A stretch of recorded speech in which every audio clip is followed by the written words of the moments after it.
Racontez-moi. Il fait partie des rares rescapés des camps de concentration nazis du Struthof ou de Buchenwald. Voici tout de suite le témoignage exceptionnel de Jean-Paul Crémer.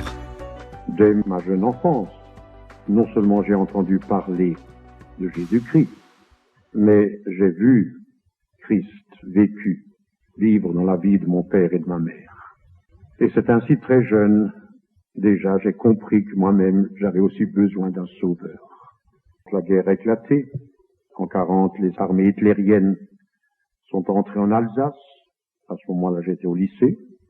Avant chaque cours, quand le professeur entrait dans la classe, il fallait faire le salut hitlérien, ce que j'avais toujours refusé. Et finalement, début 1942, une loi est sortie que quiconque n'était pas membre de la jeunesse hitlérienne ne pouvait pas continuer les études au lycée ou à l'université. Et ainsi, j'ai été expulsé du lycée. Et j'étais incorporé à Vieux-Brisac dans une section disciplinaire. Et lorsque je suis allé à l'Arbeitsdienst, je dis au commandant de ce camp que j'étais prêt à faire n'importe quel travail, mais que je ne prêterais jamais le serment de fidélité à Adolf Hitler. Et lorsque cet officier me demandait « Mais pourquoi je ne veux pas dire cela ?» Je lui ai dit « Moi, j'ai donné ma vie à Jésus-Christ. Je ne peux pas promettre fidélité à quelque chose qui est contraire à ma foi. Je ne peux pas promettre donner ma vie pour quiconque, parce que j'ai déjà donné ma vie à Jésus-Christ. » Et par la suite, ils m'ont fait comprendre par toutes sortes de choses, par des sévices, par la discipline, etc., que je devais me soumettre. Et le jour est arrivé où les autres prêtaient serment, et le commandant m'a puni avec 5 jours d'arrêt de rigueur. L'arrêt de rigueur, qui était rarement utilisé, signifiait qu'on vous dépouillait de votre uniforme et dans une cellule où il n'y avait pas de matelas, il n'y avait pas de chaise, il y avait impossibilité de s'asseoir sur cette couchette. Ça signifiait aussi ne pas recevoir de nourriture, excepté le matin un morceau de pain et de l'eau. Et le 4e jour, juste à midi, quelque chose de chaud, une assiette de soupe ou quelque chose d'autre de chaud. Après les 5 jours, ils m'ont à nouveau demandé. J'ai refusé et ils m'ont envoyé devant le général qui, lui, m'a puni avec 10 jours d'arrêt de rigueur.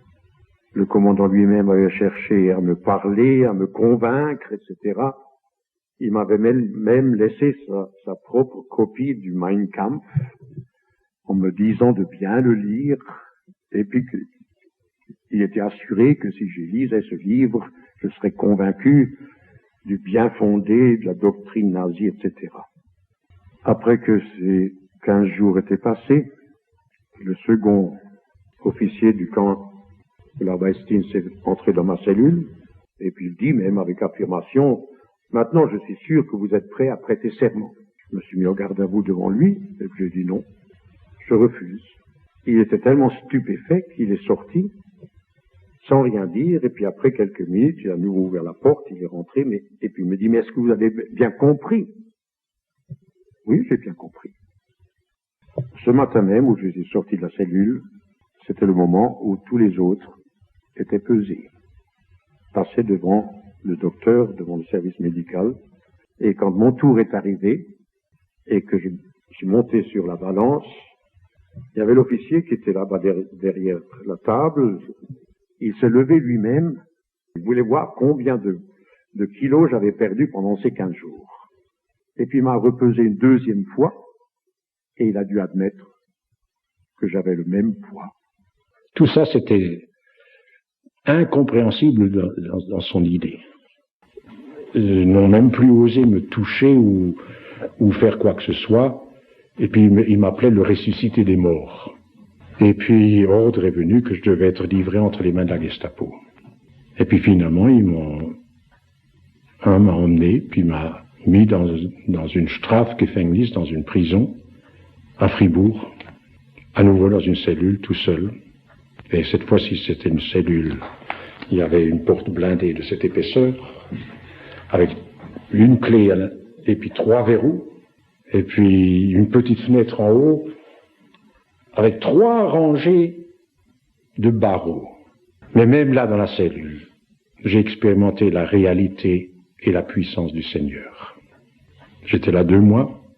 J'ai dû passer des interrogatoires où il m'amenait dans les locaux de la Gestapo, où je passais 2 heures, 3 heures, 4 heures, 6 heures, 8 heures d'affilée, du matin jusqu'au soir, où il me posait des questions, reposait des questions, et tout cela n'allait jamais sans traitement dont ils étaient des experts.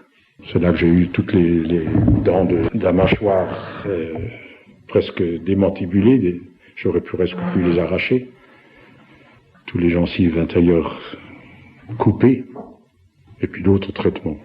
Et quand un des officiers, après 2 heures, ou même après 1 heure, était fatigué, ça continuait quand même. Il allait dans le bureau à côté, puis c'est un autre qui venait, qui prenait la relève. Et qui continuait avec le dossier, avec les questions, et puis les coups de poing, et tout le reste. Dites que vous êtes prête à prêter serment, et puis tout sera effacé, et puis vous pourrez recommencer comme si de rien n'était. Puis quand ils ont vu que je ne voulais pas les mordre, ils ont menacé des pires traitements qu'on peut imaginer. Au dernier interrogatoire, à la fin de la journée, un des officiers de la Gestapo m'avait dit, bon, maintenant nous avons joué avec vous assez longtemps. On ne veut pas perdre encore plus de temps. Si vous êtes dit oui, on vous relâchera immédiatement. Sinon, vous savez ce qui arrive. Et puis il me prend là par quelque chose, il m'amène devant la fenêtre. Il dit, voyez là en bas, il y avait une cour, il y avait un mur. Il dit, voyez ce mur, c'est là que vous irez. Le nez contre ce mur, ça signifie être fusillé. Et comme il fusillait les espions, comme il fusillait les pires des traîtres, il fusillait dans le dos. Et je peux dire que ce n'était pas des jours faciles. Mais j'avais la certitude dans mon cœur que j'étais dans la main du Seigneur. Et je n'ai rien répondu. Parce qu'il m'a dit, si vous ne répondez pas, ça veut dire que vous n'êtes pas prêt. Et 1 semaine après, voilà un gardien de la prison, c'était un Allemand, mais c'était pas un nazi. C'était un Allemand qui devait avoir au moins dans les 65 ans, qu'il avait rappelé nouveau pour être gardien dans la prison, parce que tous les jeunes étaient partis au front, et puis étaient dans l'armée ou autre part. Alors lui, il s'avance, il me donne un bout de papier qui était avec l'entête de la Gestapo, et ensuite au milieu, il y avait mon nom, ma date de naissance, où j'habitais auparavant, et puis alors, environ 12 à 15 lignes tapées à la machine aussi, comme quoi j'étais un ennemi du Reich, que par ma position que je prenais et mon refus de prêter serment puis d'entrer dans l'armée allemande, je mettais en danger, ça s'était marqué textuellement sur le texte, que je mettais en danger la sécurité du front intérieur du Reich et que je devais être éliminé, que je devais être mis de côté. Et alors, il y avait des signatures de 3, 4, Kriminalpolizei, Gestapo, etc., d'autres. Et de l'autre côté, dans l'autre coin, je devais signer, comme quoi j'avais lu ce document, que j'en avais pris connaissance. Alors, il m'avait donné cette feuille de papier avec une plume, un encrier. Et quand il me donne ce document, sa main tremblait. Il y avait même des larmes qui se poussaient sur ses joues. Et puis quand il avait en train de refermer la porte, je l'entends dire à l'autre gardien en allemand, ah, ce gamin, il a aussi maintenant reçu ce papier. J'avais 17 ans. Parce que peut-être la même nuit ou peut-être 1 semaine après, tout dépendait. La Gestapo venait, emmenait ce prisonnier, personne n'entendait plus jamais parler. Alors vous pouvez un peu vous placer un peu dans comment je me sentais. Maintenant c'est la fin. Mais j'avais confiance dans le Seigneur. Quelques jours après, de nouveau, ordre est venu que je devais être transféré de cette prison. Eux ne savaient pas où j'étais transféré, mais c'était un transfert, ils ne savaient pas où. Mais ils se doutaient que ce n'était pas quelque chose de rose. Et puis ils croyaient peut-être aussi que c'était pour être fusillé. Et finalement, je suis arrivé en passant par 2, 3 prisons pour passer la nuit, dans des wagons cellulaires, en train, où on nous a fait descendre. Là, il y avait des chiens loups, des SS, qui étaient là, en armes, avec des mitrailleuses. On nous a fait mettre en rang, à coups de pied, et entassés dans une petite camionnette. On était environ 70. Et ceux qui étaient avec moi, qui avaient été rassemblés de différentes prisons. C'était des Tchèques, des Russes, des Polonais. Et puis on est monté dans la montagne. Les autres ne savaient pas où est-ce qu'ils allaient arriver. Moi, j'avais déjà entendu parler du camp du Struthof, qui avait été juste commencé début 42. Et effectivement, on est arrivé là. Alors imaginez, en plein hiver, avec moins 15 degrés, 1 mètre 50, 2 mètres de neige. On a été basculé de cette camionnette dehors. On étouffait presque à l'intérieur. Moi, j'avais juste des vêtements tout fins de la prison. Et on a dû se mettre en rang, entrer dans le camp, l'entrée principale, c'est-à-dire la seule entrée qu'il y avait. Et puis on a dû se mettre au garde à vous le long du fil de fer barbelé.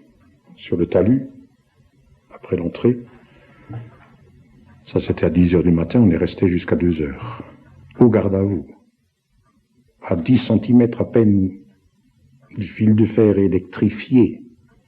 Je ne sais pas si ça vous fait une idée de ce que c'était. Ce voltage qui courait dans les fils, qui était sur des isolateurs, et puis avec le froid et le givre qui était dessus, ça bourdonnait, hein, l'électricité. Et puis il nous avait bien mis en garde. Vous faites un mouvement, vous êtes mort. Et là, dans la neige, on grelottait. On avait transi. Et puis du coin de l'œil, il y avait déjà le mirador en haut, puis on entendait qui faisait machine la culasse dans le fusil. Tu disais, qu'est-ce qui va arriver maintenant? Des hurlements, des cris, des commandements. Et puis on était toujours debout. Là, après la demi-heure qu'ils étaient dans le camp pour recevoir leur gamelle de soupe, on ne savait pas encore qu'est-ce que c'était comme soupe. Ils sont nouveau ressortis. Et on était toujours là, au garde à vous. Et puis finalement, vers 2h, 2h30, ils nous ont fait descendre de ce talus, mettre en rang, et puis on a dû dévaler en bas du camp vers un certain baraquement, qui était le baraquement des arrivées, où on devait ôter tous les vêtements, on devait passer par les douches, par soi-disant la désinfection. Mais c'était tout des règlements et puis des choses pour nous traiter pire que des bêtes. Je vais pas aller dans tous les détails. Tous les cheveux étaient rasés, tous les poils du corps, plongés dans une grande bassine de désinfectant. Pour vous imaginer ce que c'était, après avoir été rasé. Et puis après dans la douche, c'est-à-dire c'était une douche quand elle arrivait, mais c'était de l'eau glaciale. Et puis alors les SS, ils prenaient encore la lance et puis ils s'amusaient avec jet à pleine force, à nous arroser ça dans toutes les parties du corps. Et puis encore là, au garde à vous, pendant des quarts d'heure, qui nous semblaient des éternités. On était peut-être, à tout casser, 350, 400 détenus. Quand je suis arrivé, comme je vous ai dit, je suis arrivé avec 70 autres. 2 mois après, de ces 70, il y avait à peine la moitié qui était en vie. Ou 1 mois et demi après. Et 3 mois après, nous étions encore 3. De ces 70, moi-même et 2 autres. Il faut se rappeler que ce camp était, selon la terminologie dans les documents des SS et puis de la Gestapo, c'était un camp Nacht und Nebel, nuit et brouillard. Ça veut dire quiconque entrait là, c'était la nuit et le brouillard. Personne ne savait ce qui était arrivé, puis c'était la fin. Et ça, c'était leur plan. On grelottait pendant des jours, jusqu'à ce qu'on s'est un peu réchauffé. Souvent, on ne dormait pas. Au milieu de la nuit, on devait, dans ces années 42, sortir au milieu de la nuit, juste avec une chemisette qui vous allait quelquefois jusqu'au nombril, courir dans la neige, en pleine nuit, par moins 20 degrés ou même plus, parce que le Struthof est à 1000 mètres d'altitude dans les Vosges. Pour toute nourriture, on recevait le matin un morceau de pain, une boisson chaude, il l'appelait quelquefois café, ou quelquefois il l'appelait thé ou tisane, mais c'était ni l'un ni l'autre. Si c'était plus noir, c'était du café, ça avait peut-être un certain goût d'écorce, ou je ne sais pas de quoi. Si c'était une tisane, c'était un genre de tisane, mais au moins c'était quelque chose de chaud. Et puis à midi, on recevait une assiette de soupe, entendons-nous, c'était du rutabaga. Du rutabaga, pas comme vous l'avez connu ici en France pendant la guerre. Il y a beaucoup qui me disent ça, c'était abject, c'était mauvais. Mais c'était du rutabaga, c'était ces gros qu'on fourrageait des vaches. Et on était encore heureux quand on avait dans l'assiette quelques morceaux de rutabaga. C'était pratiquement que de l'eau. Et c'était tout ce qu'on recevait. Le morceau de pain qu'on recevait le matin, ça devait nous durer, supposé être la ration pour la journée. Et alors on devait être au garde à vous pendant des heures. Le matin, ça durait 1h30. Le soir, ça durait au moins 2h30. Alors rentrer fourbu, transi jusqu'à la moelle, ou trempé, on devait être au garde à vous pendant 2 heures, 3 heures, 4 heures, quelquefois jusqu'à minuit. Soi-disant parce qu'ils devaient nous compter, pour voir s'il n'y en avait pas un qui était resté à l'extérieur, sur le chantier, sur le commando, pour s'enfuir.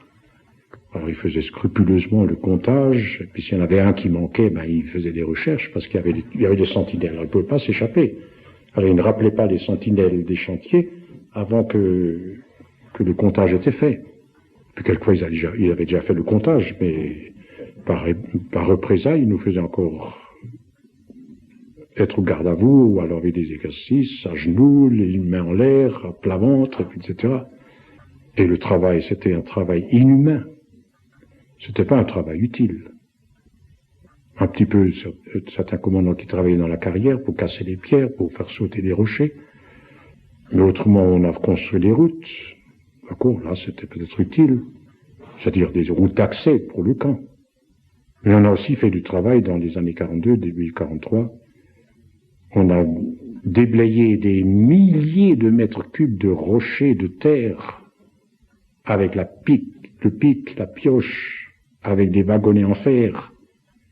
On transportait peut-être 800 mètres ou 1 kilomètre plus loin, on le poussait. Il n'y avait pas de mécanisation. Et puis au trot. Et 15 jours après, on devait s'attaquer au même remblai qu'on avait déchargé là, et on devait le retransporter autre part, au même endroit. C'était fait pour exténuer des prisonniers. Il y a beaucoup de choses que je pourrais vous raconter. Et début 43, en mars, j'ai été mis dans un commando de transport. Alors c'était aussi nouveau l'inconnu, que je devais partir. Alors il disait la liste, les numéros, voilà, tel numéro, demain matin, être prêt pour partir. Enfin, c'était pas difficile, il y avait qu'à aller comme de coutume, sur la place d'appel, et puis et se mettre en rang, puis après que le comptage était fait, les numéros qui ont été lus hier, doivent se mettre dans tel coin, puis il y avait des camions, puis on emmenait. On n'avait plus rien de personnel. On était traités pire que des animaux. Je dois dire qu'à ce moment-là, quand j'ai entendu que j'étais sur la liste, je me dis, mais maintenant, qu'est-ce qui va arriver? Et puis en entrant dans le bloc, il y avait un Allemand qui était un communiste, qui était déjà interné depuis 1933. Et il connaissait ma position. Que j'étais croyant, que je croyais en Dieu, que je croyais en la Bible. Je n'avais plus de Bible, entre parenthèses. Et il a vu que j'étais un peu désemparé, comme d'autres aussi. Et puis il me dit, toi, tu n'as pas à t'en faire. Ton Dieu te conduira. Il te gardera. Parce que ils avaient déjà aussi vu, puis moi j'avais expérimenté que combien de fois j'aurais pu y passer. Et puis Dieu était intervenu. De manière que je ne peux pas expliquer. Et puis il me dit, toi tu n'as pas à t'en faire. Celui-là il est resté, 3 semaines après il est mort. Cet Allemand. Je l'ai entendu par d'autres qui sont venus par la suite. J'aurais pu passer dans l'éternité maintes fois.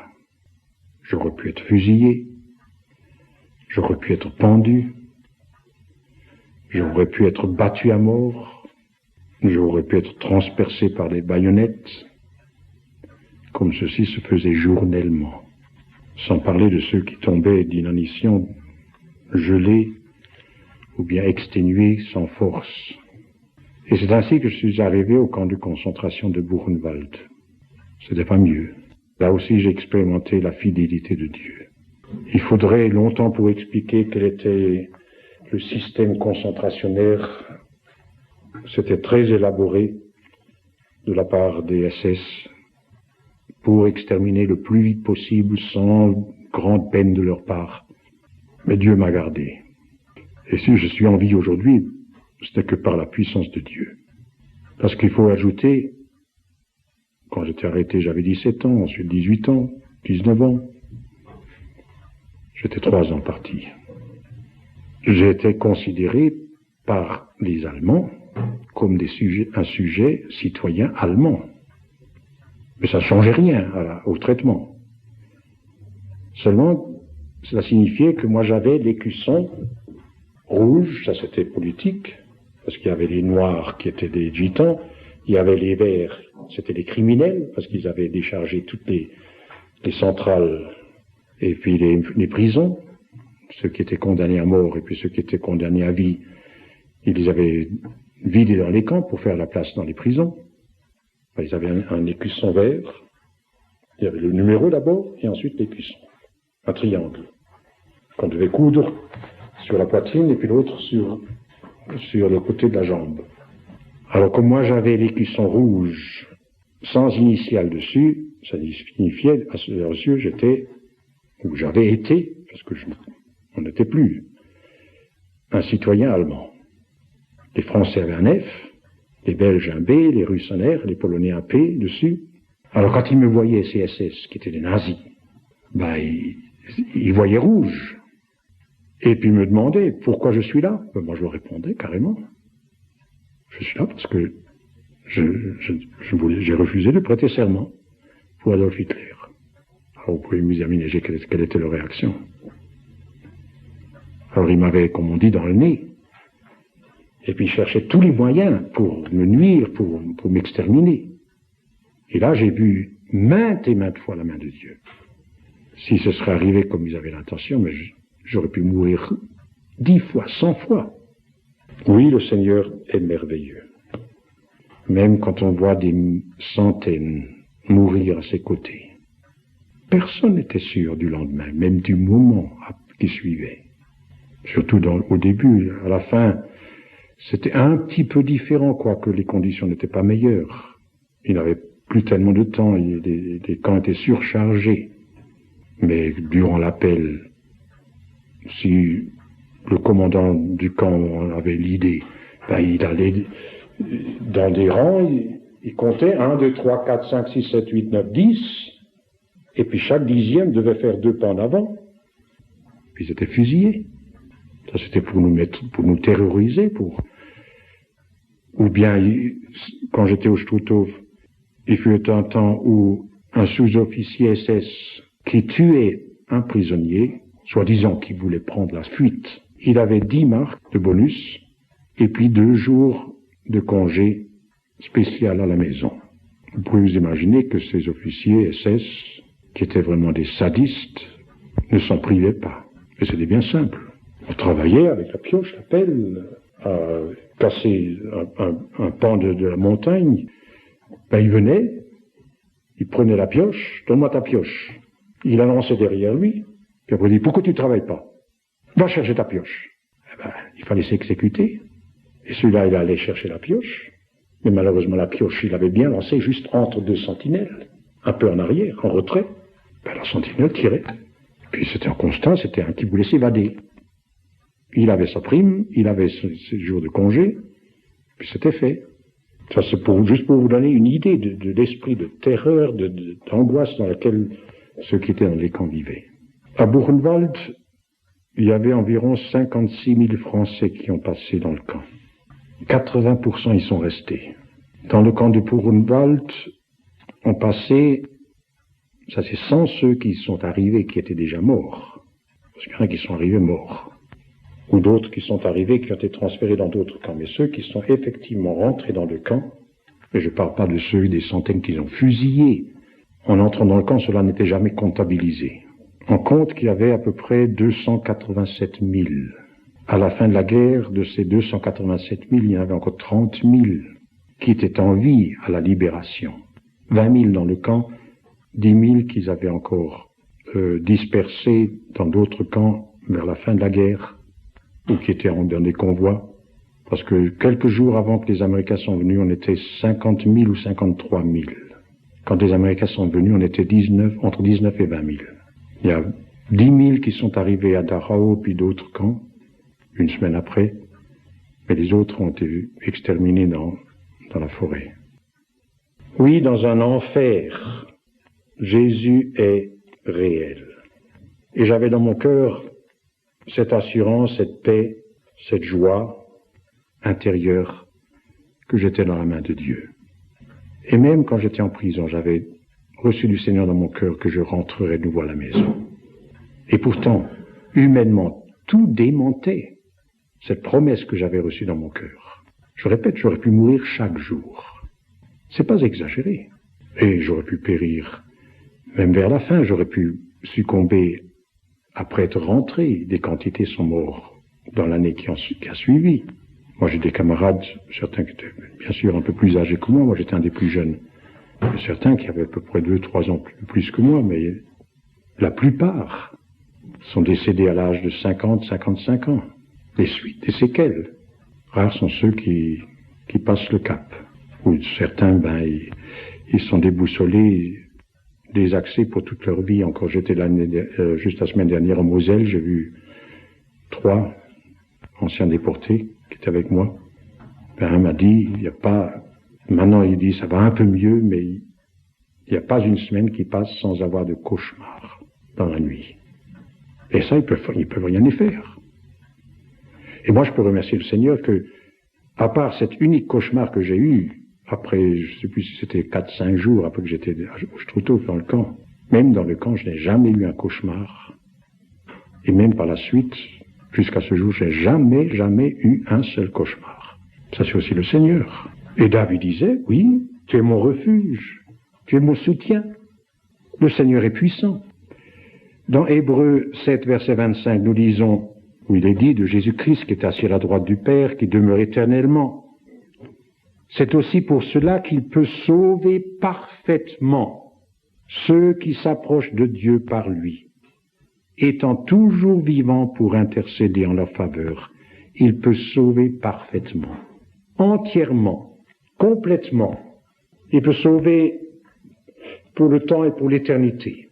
Peu importe la situation dans laquelle nous nous trouvons. Peu importe les circonstances, peu importe l'ennemi qui fait rage. David parle des ennemis qui l'entourent, qui lui tendent des pièges. La parole dit, je ne t'abandonnerai pas, je ne te délaisserai pas. Et nous pouvons avoir cette assurance. Peu importe la situation, les épreuves, les difficultés par lesquelles nous pouvons passer, le Seigneur est là pour nous soutenir, pour nous aider, pour nous fortifier, pour nous accorder la grâce nécessaire dans n'importe quelle situation. Ça ne veut pas dire que toujours il délivre. Je connais des cas de ceux qui ont refusé et qui ont été amenés à Berlin, qui ont été fusillés à cause de leur foi. Mais je suis persuadé qu'ils sont allés rencontrer leur Sauveur dans la joie, dans la paix. Quel que soit le chemin par lequel le Seigneur nous conduit, il est avec nous. Et on peut lui faire confiance. Mais pour cela, il faut déjà savoir, il est mon Sauveur. Il est mon berger, comme disait David. C'est lui qui me conduit. Et si je suis son enfant, je peux lui faire entière confiance.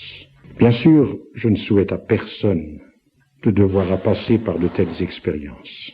Et pourtant, dans un sens, je ne regrette pas. Parce que j'ai expérimenté la réalité d'une manière tout à fait tangible. La réalité de Jésus-Christ.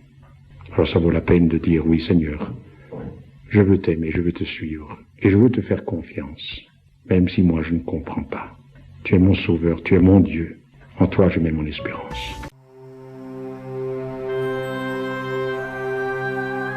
La protection de Dieu, expérience derrière les barbelés, par Jean-Paul Crémer.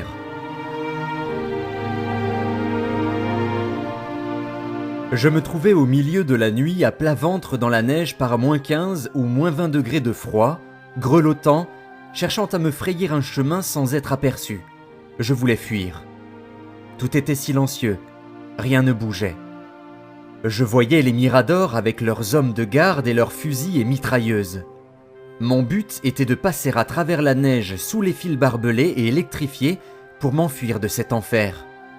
Je sentais le froid qui me glaçait les poumons, je grelottais. Je cherchais à faire le moins de bruit possible en avançant, pourvu qu'ils ne braquent pas les projecteurs sur moi. Tout à coup, j'entendis un ordre. « Debout !» Et la lumière qui se braque sur moi, et je me suis dit « C'est fini, ils vont tirer sur moi. » Et je me réveillais. C'était un cauchemar qui s'était passé en quelques secondes. Ce n'était que le chef du bloc qui, à 5h30, avait donné l'ordre de se lever et avait mis la lumière dans le dortoir. Nous étions frigorifiés. Nous dormions dans des baraques sans chauffage et dans mon cauchemar, j'essayais de m'enfuir de cet enfer. C'était au Struthof, camp de concentration de Natzwiller, en décembre 1942. J'étais bel et bien prisonnier et il n'y avait pas de moyen de pouvoir fuir. Mais comment suis-je arrivé dans un tel endroit? Et comment est-ce que je suis sorti de là? Dans le psaume 27, nous lisons au verset 1 et 2 « L'Éternel est ma lumière et mon salut. De qui aurais-je crainte? L'Éternel est le soutien de ma vie. De qui aurais-je peur? Quand des méchants s'avancent contre moi pour dévorer ma chair, ce sont mes persécuteurs et mes ennemis qui chancellent et tombent. » Et, au psaume 31, versets 2 et 3, « Éternel, je cherche en toi mon refuge, que jamais je ne sois confondu. Délivre-moi dans ta justice. Incline vers moi ton oreille. Hâte-toi de me secourir.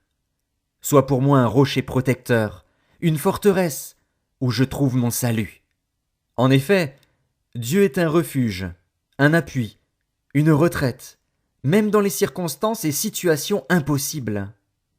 Je voudrais d'abord dire que je suis né à Colmar et que j'ai eu le grand privilège d'avoir été élevé dans un foyer chrétien. Je crois qu'on ne peut mesurer l'immensité de ce privilège. Mon père s'était converti avant ma naissance. Auparavant, il ne croyait pas. Il avait reçu une instruction religieuse, mais il était devenu athée, d'une part à cause de ce qu'il avait vécu pendant la guerre 14-18 et, d'autre part, en observant les soi-disant chrétiens. Il ne voulait rien savoir. Il disait « Si ceux-là sont des chrétiens, qui vivent d'une telle façon pendant la semaine, je ne veux pas en devenir un. Je peux être tout aussi bon qu'eux et suivre mon chemin droit. » Ce ne sont pas ceux qui se disent chrétiens qui sont nécessairement des enfants de Dieu. En lisant la Bible, mon père est arrivé à la conviction non seulement que Dieu existe, mais que lui était pécheur et que Jésus était le Sauveur.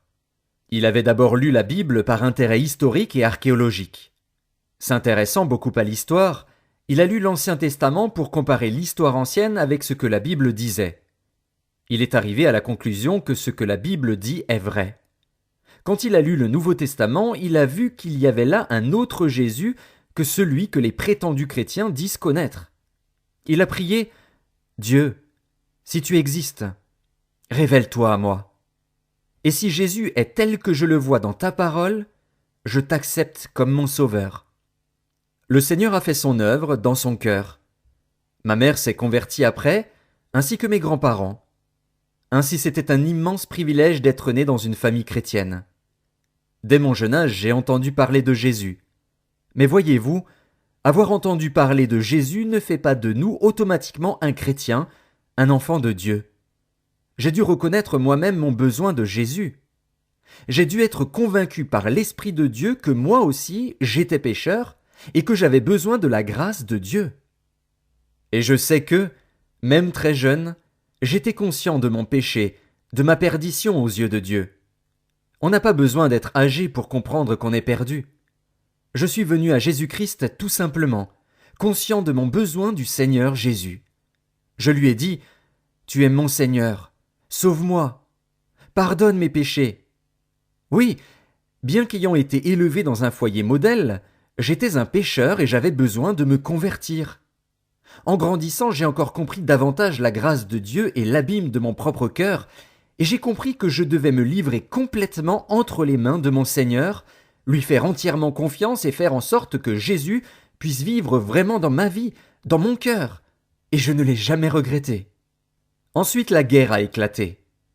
En 1940, les armées hitlériennes sont entrées en Alsace. Ainsi, l'Alsace et la Lorraine ont été annexées d'office à l'Allemagne. Nous étions donc considérés comme citoyens allemands à partir de ce moment-là. Nous n'avions plus le droit de parler le français. Il fallait apprendre l'allemand et uniquement parler l'allemand. Les livres français devaient être brûlés, les lois allemandes étaient mises en application, la jeunesse hitlérienne introduite. Chaque garçon et chaque jeune fille devaient s'enrôler dans cette organisation. J'ai toujours refusé ainsi que mon frère et ma sœur qui étaient plus jeunes que moi.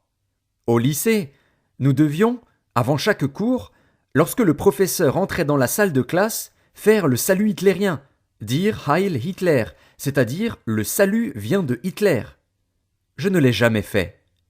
Au début de 1942, il a été décidé que tout jeune lycéen ou étudiant qui ne faisait pas partie du mouvement hitlérien devait être expulsé de l'établissement scolaire.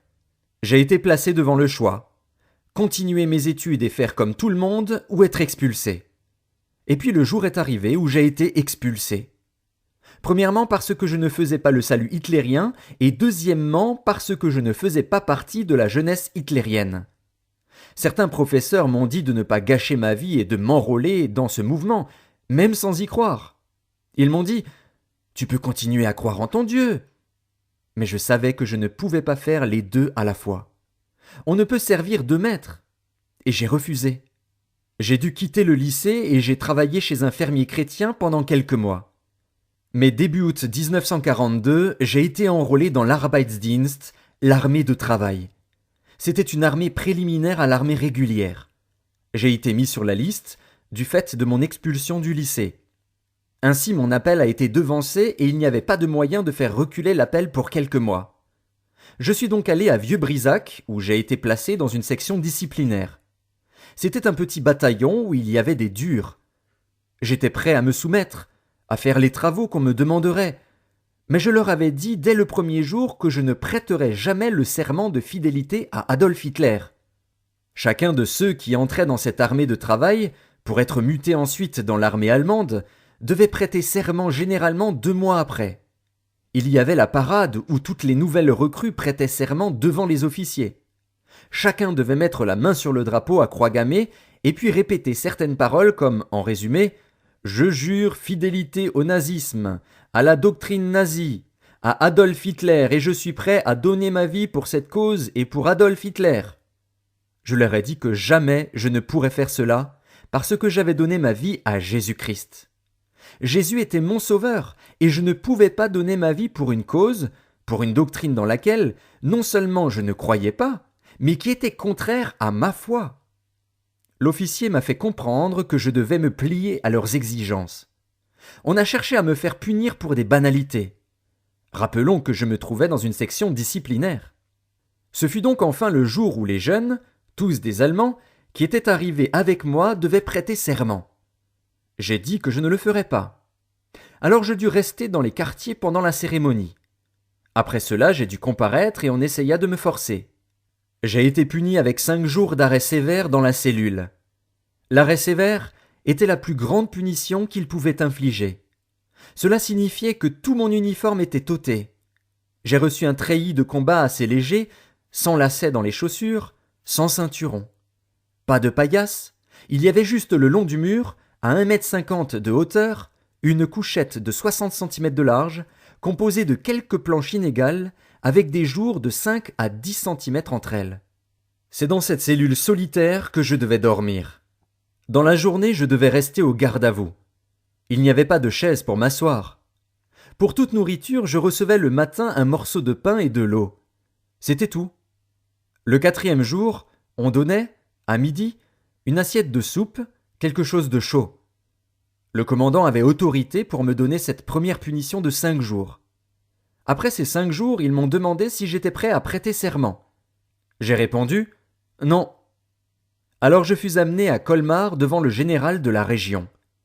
Celui-ci était autorisé à me punir de 10 jours d'arrêt sévère, ce qu'il a fait. Ainsi j'ai réintégré la cellule, cette fois-ci pour 10 jours du même traitement. Le commandant est venu plusieurs fois pendant ces jours d'emprisonnement pour me convaincre.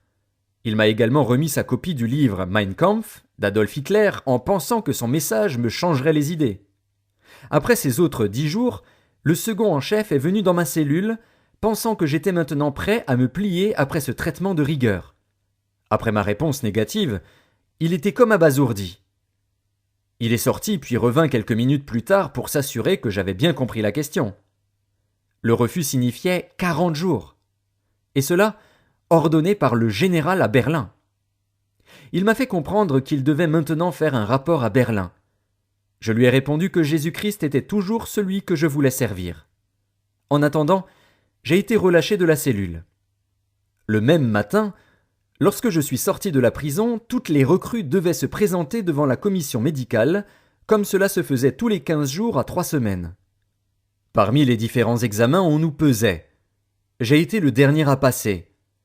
Lorsque ce fut mon tour d'être pesé, le médecin s'est levé pour constater la chute du poids après 15 jours de régime sévère. Mais quelle surprise!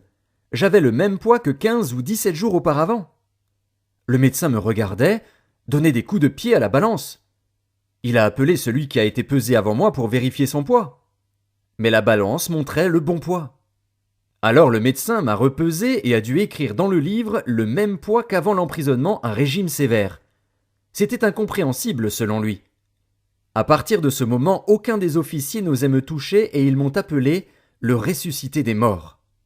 Entre-temps, les autres étaient envoyés dans l'armée régulière et moi je restais. Quelques jours après, l'ordre est venu d'être livré à la Gestapo. Je fus amené à leur bureau à Fribourg-en-Brisau. Après un interrogatoire de toute une journée, ils m'ont placé dans une prison disciplinaire à Fribourg. À nouveau, je me trouvais dans une cellule tout seul, mais, cette fois-ci, sous haute surveillance avec porte blindée. Mais même dans cette cellule, j'ai expérimenté la réalité et la puissance du Seigneur. J'étais dans cette cellule pendant 2 mois, ayant très peu à manger. De plus, on m'a amené de temps en temps dans les bureaux de la Gestapo pour y subir des interrogatoires où je passais 2, 3 ou 4 heures, 6 ou 8 heures d'affilée. Ils me posaient et reposaient des questions et tout cela n'allait jamais sans traitement pour lesquels ils étaient experts. On m'a boxé sans que je puisse me défendre. Il ne fallait pas bouger. Presque toutes les dents de ma mâchoire étaient branlantes, l'intérieur des gencives coupé. Lorsque l'officier était fatigué après 1 ou 2 heures, un autre le remplaçait, et ainsi de suite. À la fin de la journée, on me ramenait dans la cellule pour être interrogé à nouveau quelques jours plus tard. Parfois ces interrogateurs étaient doux et ils voulaient me prendre par la douceur. Le plus souvent ils étaient durs et utilisaient les pires sévices. Mais en comparaison avec ce que j'ai vécu plus tard, ce n'était encore rien. Après le dernier interrogatoire, on m'avait donné quelques jours de réflexion. L'un des officiers de la Gestapo m'avait dit « Nous nous sommes assez longtemps occupés de vous. Si vous capitulez, toutes les peines seront effacées. Mais si vous refusez et ne répondez pas par oui en nous assurant que vous êtes prêt à prêter serment et à entrer dans la Wehrmacht, alors, vous voyez ce mur dans la cour ? C'est contre ce mur qu'on vous fusillera. » Les jours qui suivirent, dans la solitude de la cellule, ne furent pas faciles, je peux vous l'assurer. Mais j'ai eu la certitude que j'étais dans la main du Seigneur. Je n'ai donc rien répondu. 1 semaine après, un Allemand d'un certain âge, qui faisait fonction de gardien, est venu dans ma cellule et me tendit une feuille de couleur rose qui me concernait, avec l'entête de la Gestapo émanant du quartier général de Berlin. Il y avait environ 15 lignes tapées à la machine, déclarant que j'étais un ennemi du Reich et que par la position que je prenais et mon refus de prêter serment et d'entrer dans l'armée allemande, je créais des troubles dans la population, mettant ainsi en danger la sécurité du front intérieur du Reich, et je devais donc être éliminé. Il y avait ensuite 3 à 4 signatures de haut gradé. Je devais signer dans un coin de cette feuille pour certifier que j'avais pris connaissance du contenu. Le gardien me tendait une plume et un encrier, mais sa main tremblait et des larmes coulaient sur sa joue. Comme il refermait la porte, je l'ai entendu dire à l'autre gardien « Ah, ce gamin a aussi reçu ce papier. » J'avais 17 ans. Il savait ce que cela signifiait.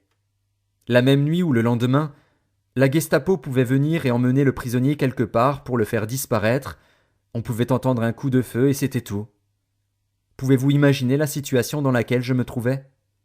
Maintenant, c'était la fin. Mais j'avais confiance dans le Seigneur. Quelques jours après, l'ordre est venu de me transférer quelque part. Finalement, Après avoir passé la nuit dans différentes prisons et voyagé dans des wagons cellulaires, je suis arrivé, en passant par Strasbourg, à Roto. Là, à la descente du train, il y avait des SS armés qui attendaient avec des chiens-loups. Nous étions environ 70. On nous a fait mettre en rang à coups de pied et à coups de crosse. Ensuite, entassés dans une petite camionnette, on nous transporta dans la montagne. Mes autres compagnons d'infortune, qui étaient tchèques, russes, ne savaient pas où nous allions, mais craignaient le pire. Ils me faisaient comprendre que nous risquions d'être gazés dans cette camionnette et ainsi liquidés. Cette pratique se faisait en Russie et en Pologne, tandis que moi j'avais entendu parler du camp du Struthof qui avait juste commencé en 1941. Effectivement, nous sommes arrivés là. Imaginez cette arrivée, en plein hiver, par moins 15 degrés, entre 1 et 2 mètres de neige. On nous bascula de la camionnette où nous étouffions presque. Je n'avais que les vêtements très légers de la prison. Alors nous avons dû nous mettre au garde à vous le long des fils de fer barbelés pendant 4 heures, à 10 centimètres des fils de fer électrifiés. Un mouvement et cela aurait signifié la mort. Nous avons grelotté sans pouvoir bouger. Finalement, nous avons pu partir et nous rendre au baraquement de désinfection. Tous les cheveux et poils du corps étaient rasés. On nous plongea alors dans une grande bassine de désinfectant, puis on nous fit passer par la douche où l'un des SS nous arrosa avec un jet d'eau glaciale. Ensuite, il fallait se mettre au garde à vous pendant 20-30 minutes avant de recevoir la chemise, la veste et le pantalon rayés des bagnards et une paire de sabots. J'ai reçu le numéro 1670. Nous étions à ce moment-là environ 350 détenus dans le camp. Plus de 1000 avaient déjà disparu. Je suis arrivé avec 70 autres. 2 mois après, à peine la moitié était encore en vie et 3 mois plus tard, nous ne restions que 3 dans le camp, 2 autres et moi-même. Beaucoup de ceux qui arrivaient au Struthof faisaient partie des contingents Nacht ou Nebel, c'est-à-dire nuit et brouillard selon les documents des SS. Cela signifiait que personne ne savait ce qui se passait là et ce qui était advenu de ces détenus. Je ne veux pas décrire en détail les conditions. Mais déjà ce traitement des premières heures nous avait frigorifiés. On grelottait pendant des jours jusqu'à ce qu'on réussisse à se réchauffer un peu. Et c'est dans cette période-là que j'ai eu ce cauchemar que j'ai décrit au début. Souvent on nous faisait sortir pendant les nuits d'hiver à peine vêtus et à 1000 mètres d'altitude.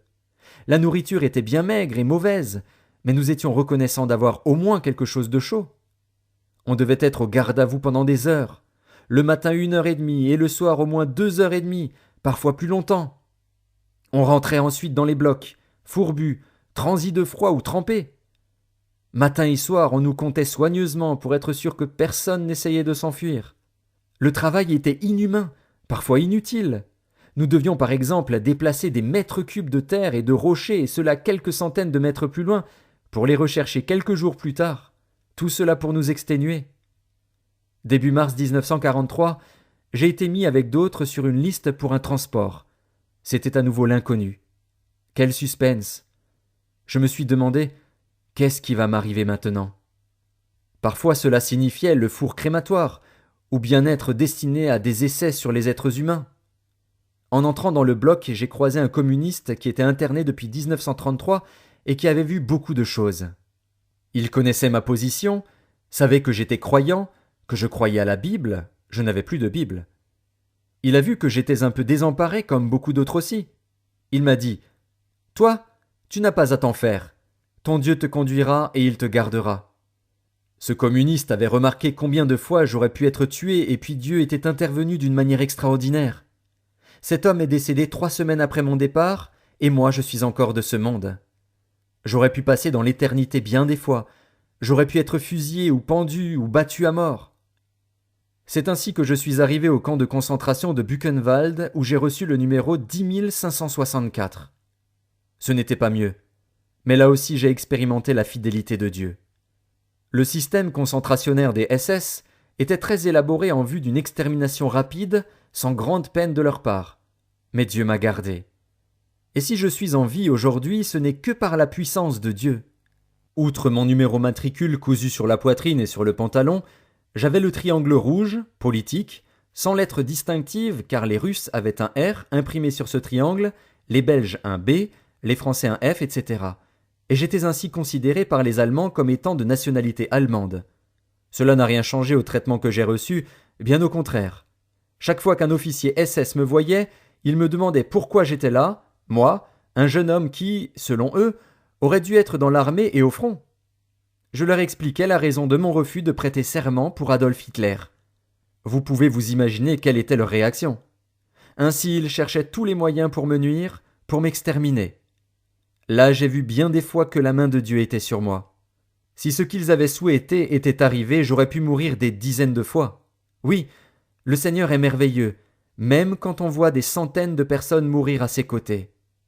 Personne n'était sûr du lendemain, même du moment qui suivait. Vers la dernière année de la guerre, c'était un peu différent, quoique les conditions ne fussent pas meilleures. Les camps étaient surchargés. Durant l'appel, il pouvait arriver que le commandant du camp ou un officier SS aille dans les rangs, il comptait 1, 2, 3, 4, 5, 10, et chaque dixième devait faire un pas en avant. Cela pouvait être fusillé, mis au cachot ou désigné pour un certain commando ou transport. Cela était fait pour nous terroriser. Quand j'étais au Struthof, un sous-officier SS, qui tuait un prisonnier sous prétexte qu'il voulait prendre la fuite, s'évader, recevait 10 marks de bonus et 4 jours de congé spécial à la maison. Vous pouvez vous imaginer ce que cela signifiait. Ces sous-officiers ne s'en privaient pas. C'était bien simple. On travaillait avec la pioche ou la pelle. Le sous-officier venait en disant « Donne-moi ta pioche !» Il la lançait derrière lui et ensuite il disait « Pourquoi ne travailles-tu pas ? Va chercher ta pioche !» Il fallait exécuter ses ordres. Alors, en allant chercher et ramasser la pioche qui se trouvait juste derrière le cordon de sentinelle armée, le prisonnier était tout simplement abattu. Il était considéré comme un fuyard et c'était terminé pour lui. Par contre, le sous-officier SS recevait sa prime et son congé. Je vous donne cet exemple pour que vous ayez une idée de l'esprit de terreur et d'angoisse dans lequel nous vivions. Au camp de Buchenwald, environ 80% des prisonniers ont péri durant les 7 ans et demi de son existence. On compte qu'il y avait selon les statistiques officielles près de 239 000 prisonniers de toute nationalité qui ont été enregistrés dans ce camp, sans compter ceux qui sont arrivés morts dans les convois ou qui ont été massacrés ou fusillés avant d'y entrer, par exemple les 8000 prisonniers de guerre russes ou plus, abattus d'une balle dans la nuque au cours d'une simulacre de visite médicale. Début avril 1945, une semaine avant que les Américains arrivent, nous étions encore environ 53 000. Quand ils sont arrivés au camp, nous n'étions plus que 19 à 20 000, car les SS avaient cherché à faire évacuer tout le camp et à le liquider. Un grand nombre de prisonniers ont été exterminés dans la forêt ou en route, environ 10 000 sont arrivés à Dachau et dans d'autres camps. Cela donne un peu une idée. Il y avait donc encore environ 30 000 détenus de Buchenwald vivants à la Libération. De ces 30 000, y en a-t-il encore 6, 7 000 en vie aujourd'hui ? Il ne faut pas oublier que 7 500 000 ont péri dans les camps de concentration nazis. Et sur 230 000 déportés partis de France, seulement 33 000 ont été rapatriés en 1945. Oui, dans cet enfer, Jésus était réel, et j'avais dans mon cœur cette assurance, cette paix, cette joie intérieure, que j'étais dans la main de Dieu. Et même quand j'étais en prison, j'avais reçu du Seigneur, dans mon cœur, la certitude que je rentrerais à nouveau à la maison. Et pourtant, humainement, tout démentait cette promesse que j'avais reçue dans mon cœur. J'aurais pu mourir chaque jour. Ou même à la rentrée, j'aurais pu mourir comme des milliers d'autres qui sont morts la première année de leur retour à la maison. Une grande partie de mes camarades rescapés sont morts entre 50 et 55 ans suite aux séquelles. Encore tout récemment, j'ai vu 3 anciens camarades déportés de Buchenwald. L'un d'eux m'a dit qu'il ne se passe pas une semaine sans qu'il ait des cauchemars la nuit. Auparavant, c'était chaque nuit. Les médecins ne peuvent rien faire. Je peux remercier le Seigneur, car, à part cet unique cauchemar que j'ai eu après 4 ou 5 jours au Struthof, je n'ai plus jamais eu de cauchemar pendant ces 3 années dans les camps, ni même par la suite.